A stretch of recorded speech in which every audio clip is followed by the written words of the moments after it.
Hello traders, આજે હું એક સરળ સ્વિંગ ટ્રેડિંગ સેટઅપ શેર કરી રહ્યો છું જે તમને થોડા જ દિવસોમાં 5 થી 10% મૂવ પકડવામાં મદદ કરી શકે છે. આ કંપની છે કોન્ફર્ટ લિમિટેડ, જે આઈટીનો સ્ટોક છે. આ ડેઇલી ટાઈમ ફ્રેમનો એનો ચાર્ટ છે.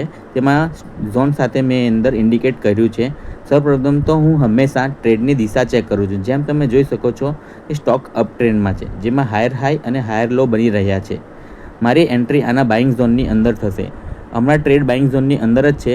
મારી એન્ટ્રી આના બ્રેકઆઉટ લેવલના ઉપર રહેશે અને ટાર્ગેટ અગાઉના સ્વિંગ હાઈની આસપાસ રહેશે અને સ્ટોપ લોસ આ સપોર્ટના નીચે રાખવો જોઈએ, જેથી રિસ્ક મેનેજમેન્ટ થઈ શકે છે. આ 5 મિનિટના ચાર્ટમાં પણ તમે ક્લિયર જોઈ શકો છો કે આપણે બાઇંગ ઝોન નીચેથી સ્ટ્રોંગ મૂવ કરે છે, જેથી આ અપટ્રેન્ડની દિશા બતાવે છે. યાદ રાખો કે હંમેશા યોગ્ય રિસ્ક મેનેજમેન્ટ સાથે ટ્રેડ કરો. તમે જેટલું સહન કરી શકો તેનાથી વધારે રિસ્ક ન લો. હું કોઈ સેબી રજિસ્ટર એડવાઇઝર નથી. આ વિડીયો માત્ર શૈક્ષણિક અને માહિતી માટે છે. કોઈપણ ટ્રેડ લેતા પહેલાં કૃપા કરીને પોતાનો અભ્યાસ કરો. Thank you traders.